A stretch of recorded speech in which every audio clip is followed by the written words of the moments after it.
This is the Horse Radio Network. This is episode 150 of Horsemanship Radio, brought to you by Omega Fields, the world's best omega-3 supplements for horses. Horsemanship Radio is a part of the family of the Horse Radio Network, and today we have two Canadian women to talk about horses, one from the west coast of North America and one from the far east coast of North America.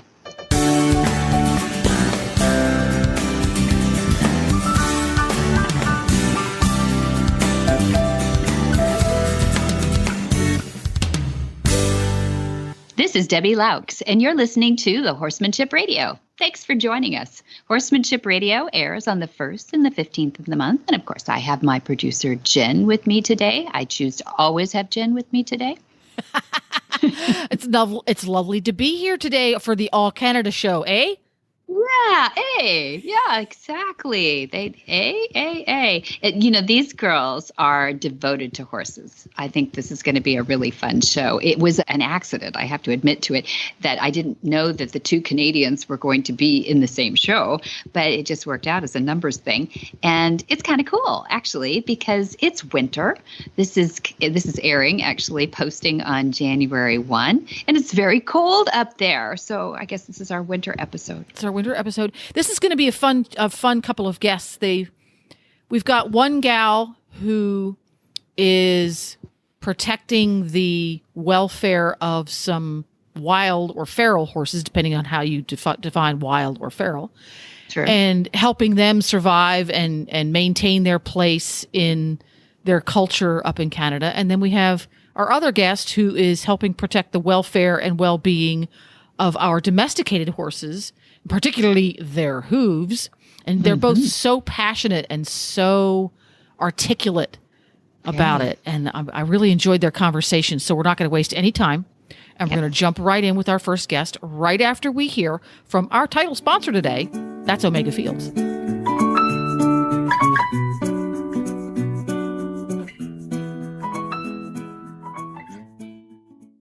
At Flag Is Up Farms, we've used Omega Fields Horseshine for years, and we love the results. And we're not the only ones. Glenna Fittiment has this to say about her experience with Omega Horseshine. I was first introduced to Horseshine about 10 years ago by another rider at my barn who used it for her horses and loved it too. Her horses were in such good condition, coat, feet, mane, tail, I decided I had to have a try.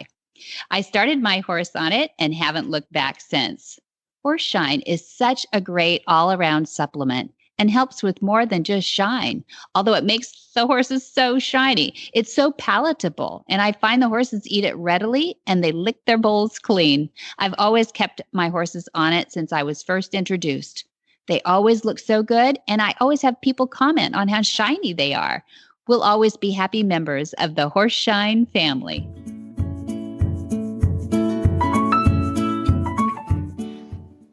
Carole Herder is the author of the #1 international bestseller, There Are No Horseshoes in Heaven. She's been involved in the horse industry since 1993, and her company, Cavallo Horse and Rider, develops, manufactures, and distributes horse products in 26 countries. Herder designed and developed Cavallo hoof boots and Total Comfort System saddle pads. She presents trainings around the world to teach the benefits of keeping horses in a natural state. Herder has been an honored recipient of the Royal Bank of Canada's Woman Entrepreneur of the Year Award. She's a member of the Women's Presidents Organization, supporting female entrepreneurs in every industry. Welcome, Carole Herder. Welcome back, I should say. It's been a while since we've had you, and I'm so glad to catch up with you again. How are you? Hey, Debbie, darling. Happy to be here. Thanks so much for inviting me up again.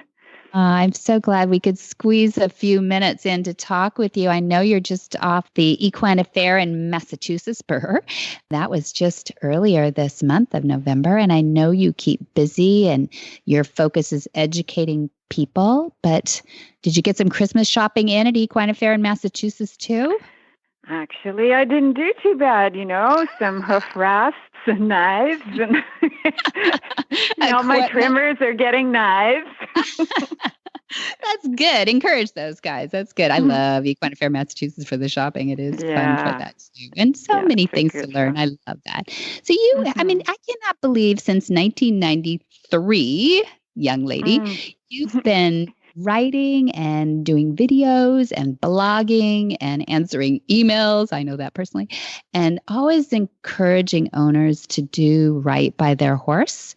So how do you do that? How do you do all that and have the energy to also travel? Because we'll talk a little bit about what you've got upcoming and speaking and presenting around the world. How do you do that? Well, it's twofold, really, because one part is taking care of myself. So I'm very, before anything starts in the day, it is self-care time, which means I do yoga or qigong or a walk in the woods or something like that with my physical body. And also mentally, I spend time in a quiet place in a meditation. So that just gives me internally a lot of strength and power and sets sort of the barometer for the day. Often I'll place an intention for the day as well. And then, the other thing comes from the community because I get so much energy back. I get so much love and appreciation and respect, I guess I would say. When I spoke at Equine Fair last week, it was this amazing crowd that cheered and clapped and, they were with me on the journey. And when I get people with me on the journey, it just fuels my energy. So I seek that, But it all has to start internally and then work from there. Yes. And this is why you're, Canada's Woman Entrepreneur of the Year award. It's really true because you're building your power base from your own body. And that is so important for everybody to learn this getting up and rushing out and starting to hit the social medias at way too soon. And, is just manic out there. It is. It's crazy, We are the ones who have to make the decisions for ourselves. So it's got to start with our own self-care. And it's good for our horses, too. It's really good for them. For our horses. Yeah, they notice right away if you're maniacally thinking 60,000 thoughts at the same time. They just want to get away from you. But if you're focused and centered and conscious of what you're bringing into their space, then they respond in a positive way. Absolutely. And you can see it. You can see the rigidity in their ears and their holding their breath. They're almost like, I think they worry about us more than we worry about them. And that shouldn't be that way. We're the moms. We should be the other way around. There's a lot of misunderstanding out there in the hoof world. And I thought I'd love to talk to you a little bit about that because that's what you're out on the road trying to counter. Isn't it? Misunderstandings and then adding on to that the education that you have had over these decades now too. Tell us a little bit about where we should have our head with hooves today. The hoofs. Well, understanding the function of the hoof is important, but pretty simple. Like if you just think of the size of a hoof, what is it? Like maybe 5 inches from side to side? And 1,000 pounds of horse coming down on that hoof. So that hoof has to function to absorb that shock and impact. And in order for that to happen, it has to spread apart. That weight has to go somewhere. Yeah. And the way that happens is the frog makes contact with the ground and spreads the heels. Now, we talk about horses having 5 hearts, which means 1 in the chest and the other 4 being the frogs. And the frog's function is to increase blood circulation and back to the heart so that you've got this whole circular system of nutrients and oxygen that the blood carries. Now, the thing about allowing your horse to make contact with the ground in that manner allows them to function naturally. It's just so integral because horses are prey animals. And if that hoof isn't functioning properly, they can't run. And if the only defense mechanism is to run. So Yep. it affects their entire body if the hoof is clamped, with metal and nails and can't function 100% the way it should. And then further, if the frog can't make contact with the ground to pump the blood. And even further, then, if you were to take a metal shoe and bang it against a hard surface like asphalt or something, you'd feel the concussion up your structure. So the idea of nailing metal onto a horse's feet 24/7, 365 days a year is probably not the best. Do we need some protection on the sole because our horses are domesticated? Yes, particularly when they're being ridden, because often we want to ride on terrain other than which the hoof is accustomed to or conditioned to. And additionally, there's an extra average, say, 200 pounds of weight on the horse's back, with rider and tack, which is pushing the sole further into the terrain that the hoof may not be conditioned to. So protection in riding is important. And I think that's why, people think that metal shoes protect the hoof, but the protection doesn't really come in the form of metal shoes. And that's why we have hoof boots, because hoof boots provide protection to the entire sole.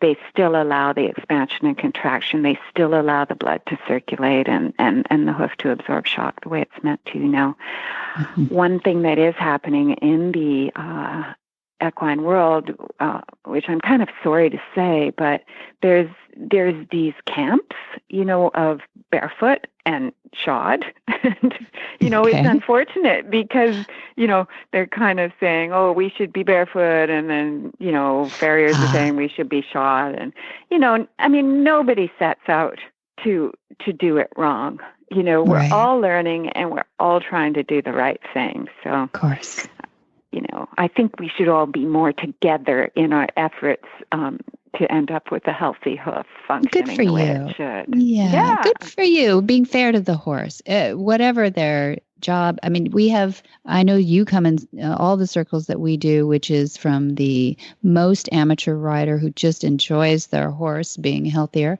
to the superpowered professional, but I find at the highest levels of competition, that owner and that trainer and that rider also want to do what's fair and best to their horse too. I think that is changing in the last 20 years or so. And I'm not even just talking about hooves. I am talking about holistically the horse, but even talking about shoes too. I think we're starting to see that natural progression back. And do you also inform people of prevention then too? It's not just like, hey, should my horse have shoes on or not? And what's the best for what we do on what terrain? But can you help us get a foot back into shape, that's, or the health of the horse, which is affecting the hoof too, like overweight, I'm thinking. Right. And, the overweight issue is a good one to bring up because lately a lot of what I've been discussing has been the condition of laminitis. And the new information is, it's not solely a condition of the foot at all, of the lamella separating from the hoof wall, it's and laminitis, when it progresses, it becomes founder when the coffin bone drops through the sole, and it's like ripping a fingernail away from your finger. Like, it's very, very painful, and it can be very, very stressful. And it's something that a lot of horse owners are afraid of and having to deal with. So one of the things that's come to light lately is about the microbiome. So, why are there 6 horses in a field of fresh grass in the spring and one of them gets laminitis and the other doesn't?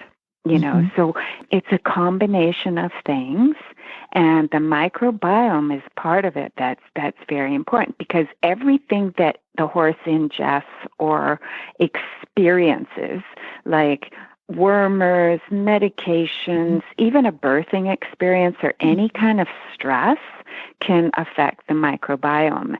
And since horses are constantly exposed to microbes and bugs and germs and bacteria from the food and water, there's this whole process that happens in the stomach and the small intestine with these dizzying amounts of bacteria, and they colonize in the upper intestinal tract, and it's this big commotion of sugars and starches. And so people say, we can't feed our horse, we have to be on a low sugar diet, or our horse can't go out on the rich grass and because of the sugar content. But it's more than that. It's got to do with how those are absorbed to produce fats and glucose in the liver. And horses are a hind gut fermenter, which is really great because it means that everything the horse ingests and all that flora gets to be digested again a second time.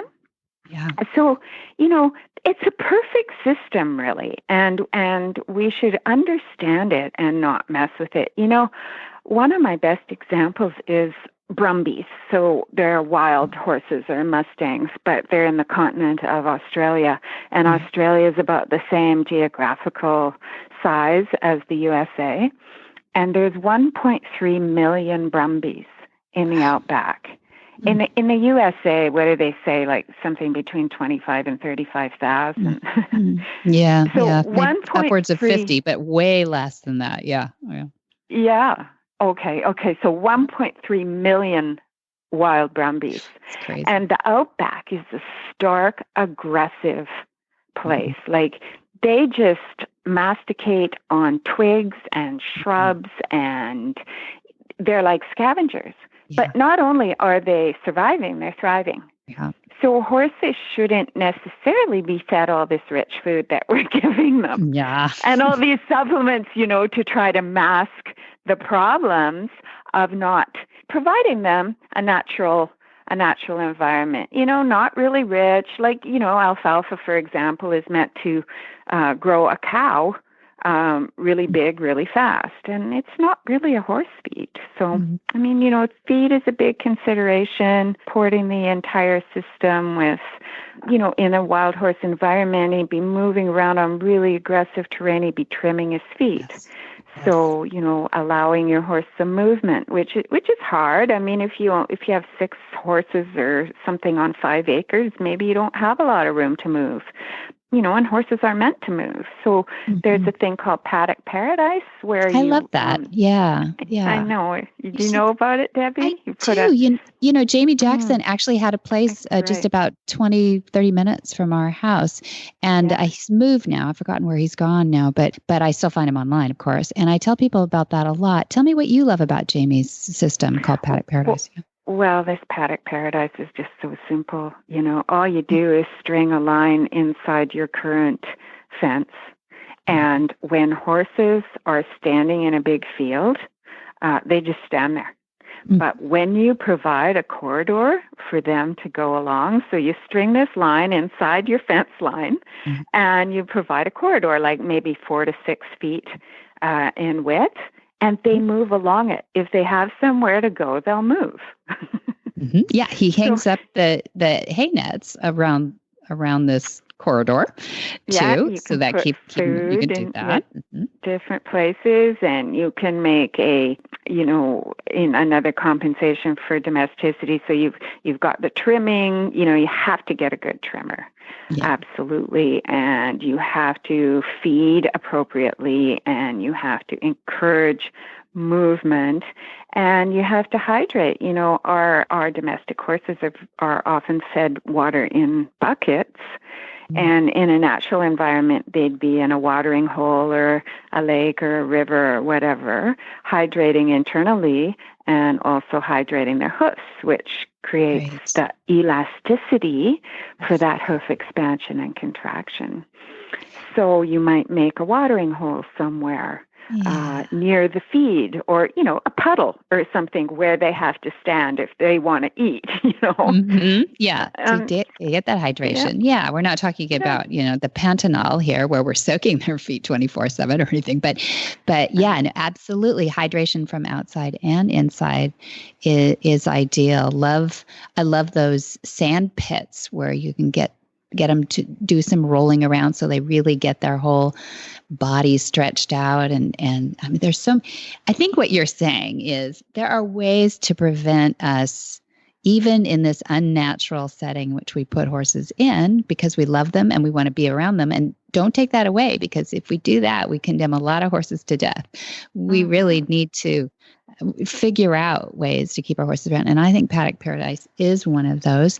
I think putting the hoof boots on and keeping the foot natural, because you're going to go over on Sunday. I went up into this canyon with a couple of friends, and we did a patrol ride, which is meaning that we got to go into areas where you don't always get to go publicly. And it was rocky and it was bushwhacking, and that's what you do on a patrol ride. And it was fun because I always take my cell phone when we go out to those areas. Unfortunately, there's mostly service, but I had 38,000 steps on my iPhone. Poor horse. Wow. Yeah, it's the horse, not me. But yeah, right. 4 legs. The cool thing is we had follows on, and this terrain was just horrific and not something that the horse was, we do trail riding, but it's just so exciting to think I'm doing okay. As long as my horse is in shape, I know I'm not destroying her feet, and it was, it gives you the ability to spread the whatever we might be taking away from their system on the day to make it a positive in the long run. We're getting her back in shape. We're not taking away her feet. We are getting her into oxygen levels that were less. We were way up high, which was part of it too. That's what I love about you, is that you're not out there just trying to sell a product because it's something that there's a market for, but that you're educating holistically for people to care and be fair to their horses. That I appreciate about you. Mm-hmm. For sure. Although, I will say that if anyone is considering hoof boots, I certainly would ask that Cavallo be a choice they might make. During my education, the reason is I firmly believe they're the best boot. They're easy to put on, they don't come off, you don't have to have a special trim. They're really a functional fit for purpose product. And when we were talking about hoof hydration, I was thinking also, there's drainage in the Cavallo boots, which allows you to go through mud, rivers, bogs, etc. But we also just put duct tape inside the sole of the boots to cover the drainage holes, and then fill the boots with water when it's really dry and we want to hydrate. If you can't go stand in a watering hole or create a puddle, there's that use too. And then also about the shock absorption, because if you think about it, even a bare hoof, the outside wall is already tough.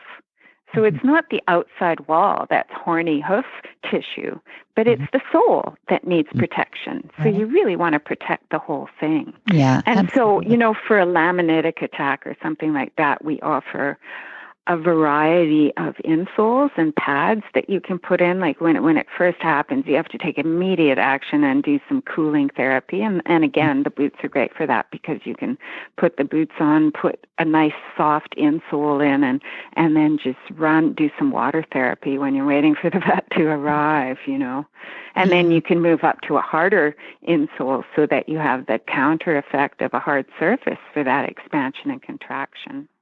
Yeah. So, yes, we have thought about how we can improve the product itself and how it is part of the holistic horse preventative issues. Laminitis, navicular disease, pedal osteitis, all those ring bone, side bone splints, arthritis, all that stuff that people accept as part and parcel of horse ownership. But, horses have been on the planet for 50 million years. It's not like the hoof is a design flaw, or they're a design flaw that needs medication or, shoes to fix. That's right. That's right. So we shouldn't be so panicked about laminitis. Staying up late at night thinking, how do I prevent this Achilles heel of horses? Ha ha ha. But we should be thinking about our horse holistically. Is that what I'm hearing? Absolutely. And you know what? I really have to include here that because we talked about this at the beginning, your demeanor and what you bring into your horse's presence makes such a big difference. And if you come in worried, and they'll pick it up. It's like, okay, what's wrong with me? We've had some stories of people being so committed, like the vet would recommend putting the horse down, and the owner would be saying, no, this is going to work. And we have so much power that is untapped, and we can really affect our horses with it. So, think positive thoughts. Exactly. Okay, superpower women. You know, That's right. Educate yourself. Right. Get a hold of Carole and find out what we should be thinking and doing. I know we just put out a series on our Equus Online University, and it's on yoga and the equestrian. And it was fun because the gal that does it is Ashley Mancuso, and she was up on one of our Mustangs. She flew out and just, brave soul, just trusted us to get up on a Mustang and do this yoga on top of this Mustang. It's only, he's very young too, and he was a BLM Mustang. And what she did with him, just with their physiology, is so interesting to watch, because we think we've got our physiology right, but there's nothing like sitting on top of a horse to tell you whether your physiology is right or not. And just watching his ears, like I said before, but also watching where he's paying attention, if he's relaxed, if his head is held lower as the session that goes on, just all those things. It's like a biofeedback machine. It's really, and the really breath has so much to do with that. You mentioned that holding their breath, and they do, when they're stressed or in pain or something. But if we breathe, the molecules that we breathe in, we pass to them. And if we're both breathing, we're in sync. Yes, and they will. Yeah, that's so positive. Thanks, Debbie. You're always so uplifting.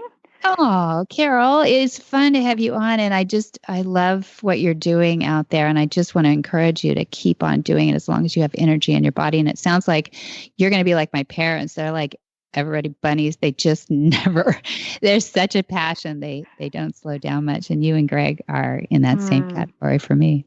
A little bit of yoga and a glass of wine once in a while makes. Well, you got to do that. Yeah, you got. Carole, thanks so much for joining us on Horsemanship Radio. It's good. Safe travel all the way to New Zealand. We'll be looking at your social medias and everything and see how that's going, and send photos if you can. Love you. Thanks so much for supporting us, Debbie. Love you.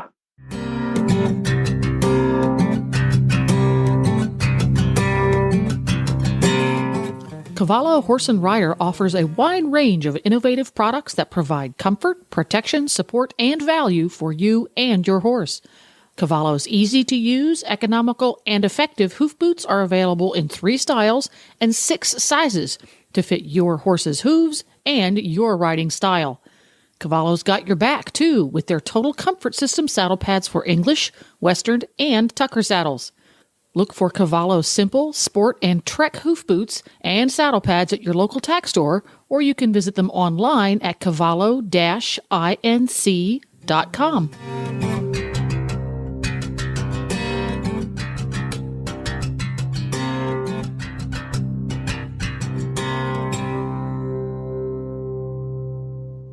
Tabitha Cox joins us today to share about the Sable Island horses.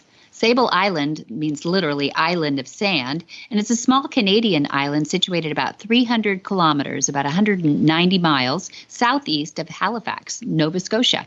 And it's about 175 kilometers, or 109 miles, southeast of the closest point of mainland Nova Scotia in the Atlantic Ocean. This island is staffed year-round by 4 federal government staff and a few more during the summer months, when research projects and tourism increases. Notable for the Sable Island horse, the island is protected and managed by Parks Canada, which must grant permission prior to any visit. The Constitution of Canada specifically names the island as a protected national park. Well, welcome, Tabitha Cox. I'm so excited to have you all the way from Nova Scotia on the line. How are you? I'm great. Happy to be here. I hope people will start to hear your Canadian accent because I'm just so proud of what you guys have done up there. And I'm always amazed at how you guys cut through the stuff and you get the job done on these national parks and animal welfare. And I'm just really happy. I volunteered you to be the representative because I read a wonderful article that you are quoted throughout. How did that come about? That's also through being voluntold.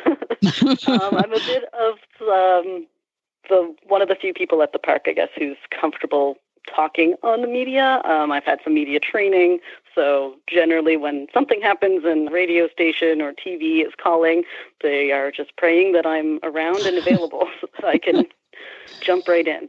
That's great. Well, it's great. Great to have a professional on, at least one of us here. That's wonderful. Thank you. I was fascinated the article was really about losing your last Sable Island horse that was kept at the National Park Reserve where you are. But maybe you can tell us a little bit about where you work first, and then we'll go to the Sable Island idea. Sure. So I work at the Shubenacadie Wildlife Park. I'm head nature interpreter.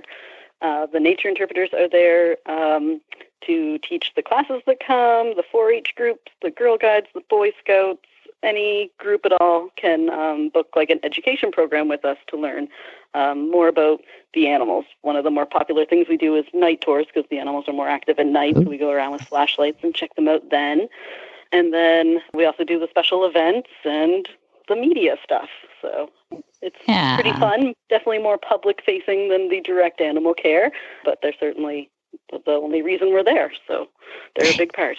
Yeah, wonderful. And I love that it is more of a reserve now. I guess it started off in 1954. Am I right? That you had this reserve for the area and then declared a national park in 2013 by the Canadian government. Is that right? Did I get my facts right? I don't believe our park was made a national park. We are a provincial park, so we are with the provincial government rather than federal. Did open in 1954, sort of by accident. Legislation was changing, and people were being discouraged from keeping wild animals as pets, so they had to have somewhere to place these animals. So we're definitely on the reserve side, the rescue side, and we continue to be so. Before I forget to ask you this too, if people come to visit you, because I think they'll be fascinated by the whole, what you guys have set aside here, can they ride horses nearby? Are there other places that, like a little, what we would call dude ranches or something where you can find some horses to ride there? We are located definitely in sort of farm country. There's dairy farms around us, meat farms around us, agriculture sort of all around. The kids get off the bus and they're like, why does it smell? Oh. So we're definitely in the farmland. All right. So I am sure there's probably horses nearby. There's a campsite nearby for sure. There's definitely areas to ride horses throughout the province. I can't think of one off the top of my head directly nearby, but I'm sure there probably is. And so it's an outdoorsy area, outdoorsy things that people can do there in Nova Scotia. And, people should put that on their bucket list. I have it on my bucket list to do too, because you're just so wild out there and untamed for even for Canada, I think, which is great. Yeah. We're very conveniently located near the airport, too, about 40 minutes from Halifax, 30 maybe from the airport, so that's useful. Yeah, you can just head right into the country rather than going into the city. There's lots of neat things around, too, hiking and parks and camping. The world's highest tides happen in that area as well, so you can go river rafting on the tides that change enormously, so it's pretty cool. Wow, yeah. See, okay, so now I'm giving people an excuse to come to see those Sable Island horses, and I know that you kept some. I mean, do you still take wild animals if people have suddenly found one and they don't want to keep them? They're not pets. Do they take them to your park? Absolutely, yeah. We of course try to educate the public in that wild animals should stay wild, and unfortunate natural causes happen, but if we can take in and rehabilitate, we absolutely do. There's 2 excellent rehabilitation centers in the province as well that we work closely with, so if we can't take them, usually one of them can, and vice versa. Great example. Rescuing Yeah. and helping. And an example of that is this last Sable Island horse that you had at the park didn't even have a name, even though people came from all over to visit him. And your belief in that was because? Yeah, we don't want to encourage people to think of them like a pet. He was a wild animal, so even though we did feed him and raise him and care for him, we didn't want to give any specific names so that people come to the park looking for that particular animal, identifying it as something that could be something to keep. They are still all wild animals with naturally wild instincts. Him included. I did, when things are short-staffed and you need to help out or whatever, I was in mucking out, and he just so looks like a horse. And I asked the coworker I was with, I was like, have you ever even touched him? And he personally had not. Other people certainly had, but he just kind of watched us mucking things out, but didn't want to necessarily come any closer. They're not a pet, still a shy creature. Still, as are all of them, I imagine, on the island, except for the ones that maybe people toss a peanut to or something occasionally. But well, then let's make the leap. So that is your reserve, your park reserve, and a sanctuary. But there is this little 99-acre, 42-kilometer sandbar near you, which is what people know to be the place of the Sable Island. Some people call them ponies, but they're really horses. Am I right? Yes. They just barely squeak by that line. They're 13, 14 hands tall on average, so just barely a horse. Yeah, and I think this is what our listeners will be fascinated by, because it is a bit of a reserve, because you've got these horses that are island bound, and I guess the history is, you can stop me if I'm wrong on any of this, but back in the 1700s, these horses were left there. What do they imagine happened? Was this a shipwreck, or what happened? There's so many legends and myths about Sable Island. So yeah, it is just this little sandbar of an island off the coast of Nova Scotia. And yeah, there's all these wild horses. So I did speak when the horse passed away with my family, and my grandmother is still alive at 92 years old. And she said she'd always heard that they swam ashore from shipwrecks, that had wrecked on the island in the fog and the storms and stuff.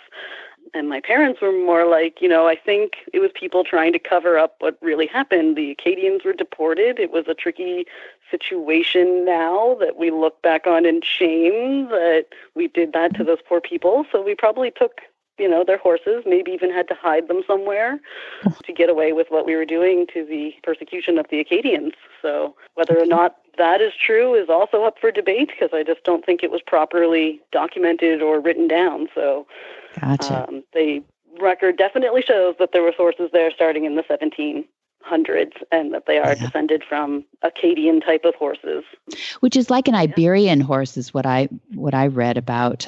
So they've got a little Spanish. Iberian would be maybe the tougher stock of the Andalusia, if people need to kind of trace back. I don't know if people have done blood work on the Sable Island horses. Probably.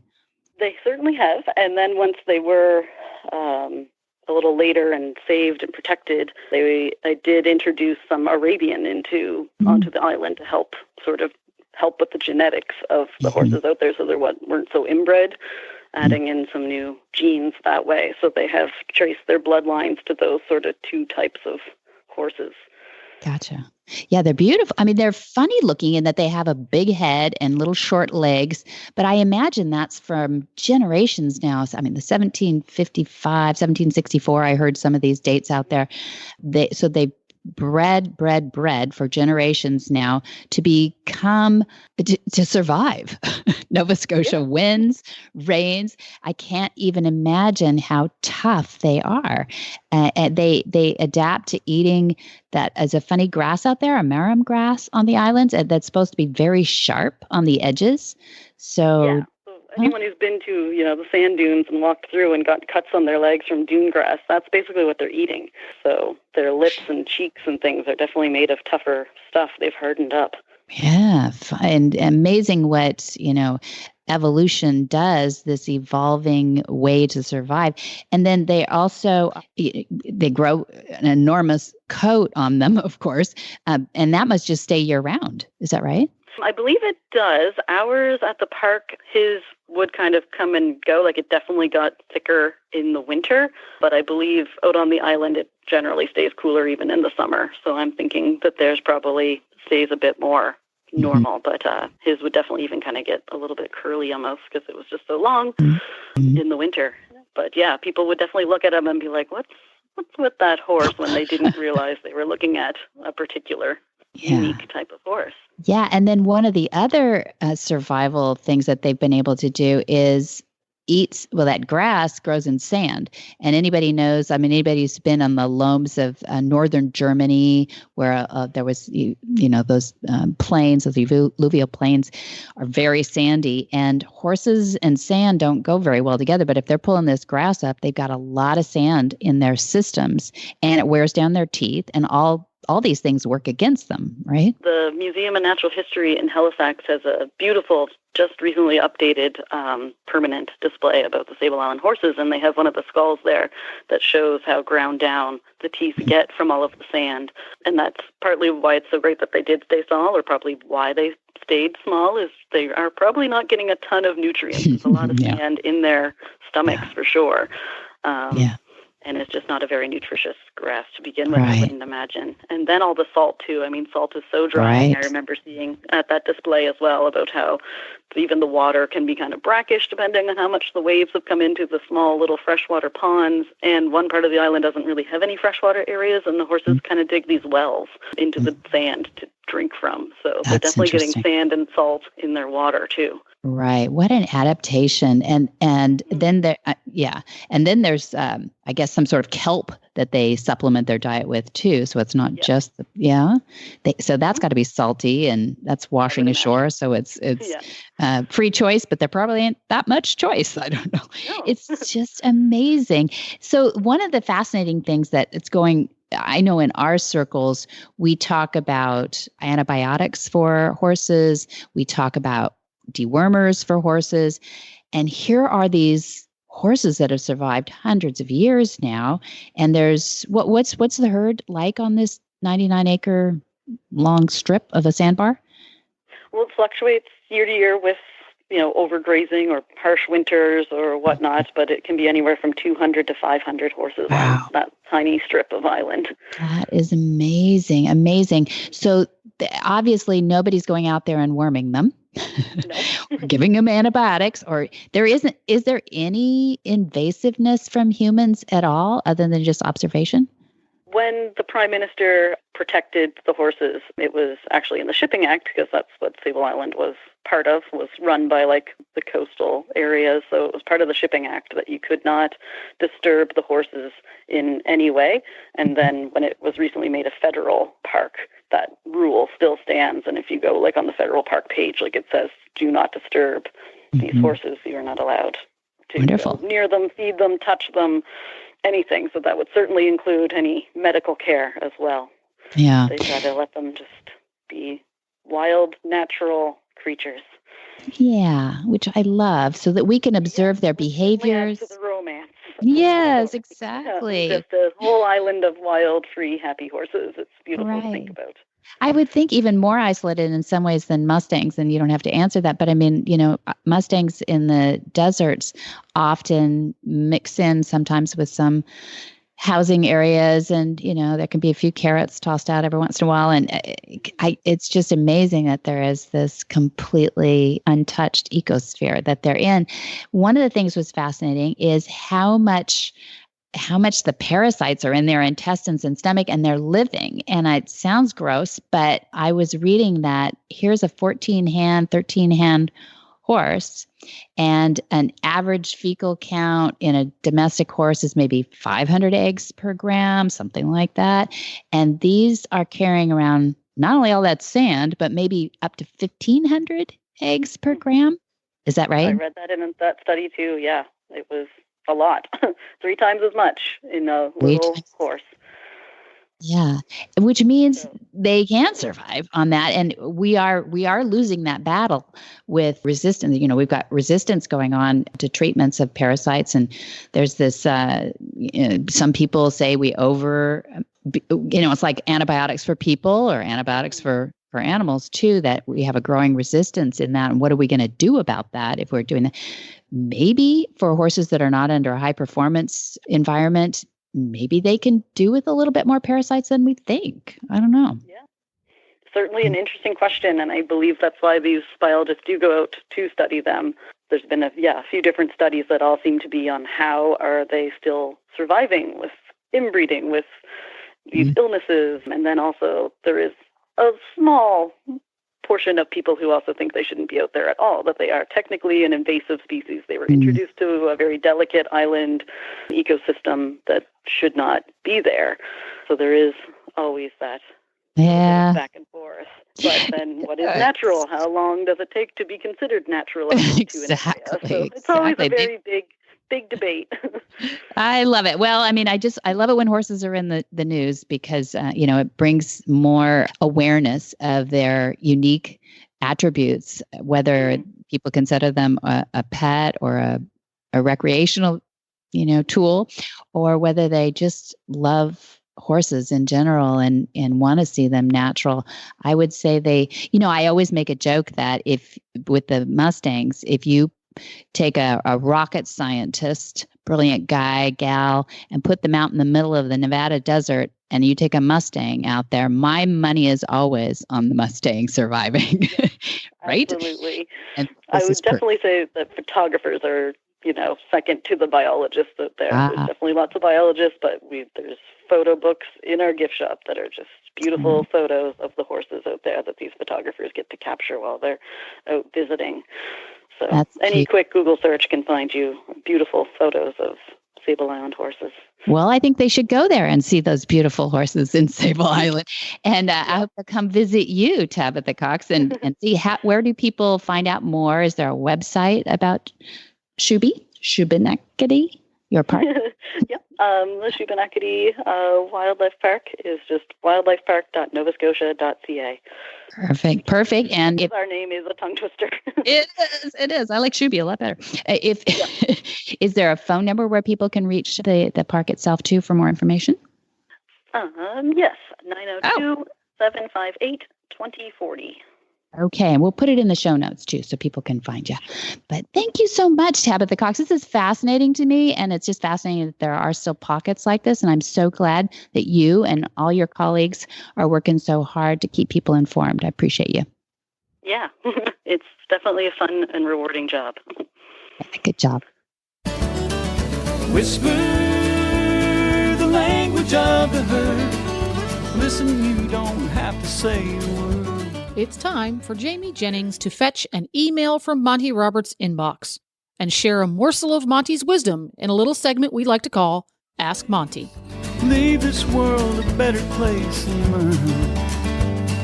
The magic in the language of the herd. Dear Monty, my horse refuses to accept a turnout rug. I've been kicked several times and my hands have been burned because the horse bolts away from me as I attempt to put the rug over the potty. He has pulled back and broken the tie several times. Please help me. Monty's answer. This problem exists worldwide. I should be clear that I recommend one never place the first rug or blanket on a horse that is tied up. It is also true that one should never tie up a horse for rugging if there is any anticipation of trouble at all. If one discovers a fear of the rug, then there should be no attempt to rug him up until there is a certainty that all fear is alleviated.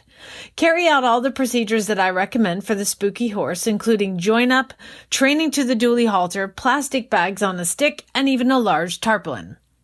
Once you are proficient in applying my concepts regarding spooky horses, then I advise you to repeat these processes until it's possible to cover the horse in a plastic tarpaulin without evoking spooky behavior. Anyone reasonably familiar with proper handling of horses can get it done in 2 to 3 half-hour sessions. The dually halter should be used to educate the horse to cooperate with the halter rather than resist it. Plastic bags should be presented to the horse so that he learns to relax, which causes the bag to go away. This should be repeated until several plastic shopping bags fixed to the end of a light bamboo cane can be rapidly moved towards the horse, stroking his body and legs and even up between the hind legs. When the subject horse will allow the plastic bags to fly all about him and touch him all over his entire anatomy, then one is ready to move on to the plastic tarpaulin.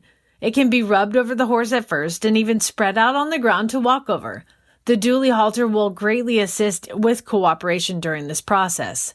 At that point, one can begin to place the tarpaulin over the horse, first rolled up to reduce the stimulus, and eventually wide open and tossed over the horse, the same as one would do with a rug.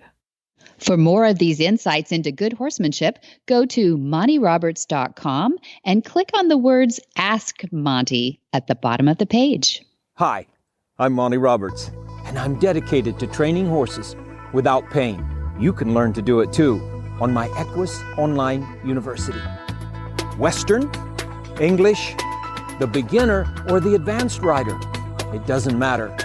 You can connect with other students online too, on our forum, and there's a new lesson every week. It's a lifetime of learning for you on my Equus Online University at MontyRoberts.com. What in the wide, wide world of sports is going on here? Where in the world is Monty Roberts? Monty is looking forward to meeting some new friends, two-legged and four-legged. Let's lay out 2020. January, February, Monty is in Australia training thoroughbreds. Then in March, 6 through 8, we have a horse in healing. And then May, 1 through 3, we have another horse in healing. May 14th, it's Monty's birthday. It's his 85th. May 18 to 22, advanced exams with Denise Heinlein and Monty. June 21, 22, and 23 is with Monty Roberts, Temple Grandin, Rick Lamb, and other outstanding speakers and trainers. I'm really looking forward to the movement. June 29th through July 3 has a Monty special training, Portuguese translation. And then we have July 24 through 26 is a horse in healing for veterans and first responders. August 3 through 7, Monty special training. I don't know what year we're into right now, but I think we started back in 2006 with Monty Special Training Annual. Then August 17 through 28, we have our 2-week Gentling Wild Horses course. And then September 11, let's stop right there, 11 through 13, the Horse in Healing Clinic. That's enough for everybody to memorize and rehash. That's a lot. That's a lot going on. And if you couldn't... I spread it all out. You spread it all out. You've got everything from January all the way through September. We've got an assortment of different types of activities going on over there at Flag Is Up Farms. And if you could not commit all of this to memory, and who could, you can find it all and more at MontyRoberts.com, or you can give the kind folks at Flag Is Up Farms a call at 805-688-6288. And if you couldn't memorize that phone number, you can go to MontyRoberts.com, and the phone number's there too, so it's a win-win. You got it all covered. You got it all covered. For details about today's show, go to horsemanshipradio.com and you'll find links, photos, and more information about today's guests and topics. And we love your feedback. It helps us make the show better. We love to hear from you. Follow Monty on Facebook. Just go in there and type in Monty Roberts. Click on the like and follow button. See what's going on. You can also follow Monty on Twitter and Instagram. His handle in both places is Monty_Roberts. And in order to listen to this show and lots of others, you need to get the Horse Radio Network app. It works on your iPhone or your Android. Just go to your app store, search Horse Radio Network, download it today. Help your friends; they can download it. If you are the not tech savvy person in your social group, have one of your more tech savvy friends help you download it, and then buy them an adult or child's beverage. It's going to be a child's beverage. Get them an ice cream. There you go. Yeah, very nice. Great ideas. Don't you love getting those little checks in the app too? Every time I listen to all the way through an episode, it gives me a little, I don't know, feel good check at the end, you know? Done that. Ding. Ding, did it. It's like crossing it off my list. But all I had to do was listen. It's the easiest thing. So, and many thanks to our sponsors, too. That is Omega Fields. That's Cavallo Horse and Rider and Monty Roberts University. Be sure to visit all our other great shows, too, on the Horse Radio Network at www.horseradionetwork.com. Until next time, have many happy horse hours, Jen. I will.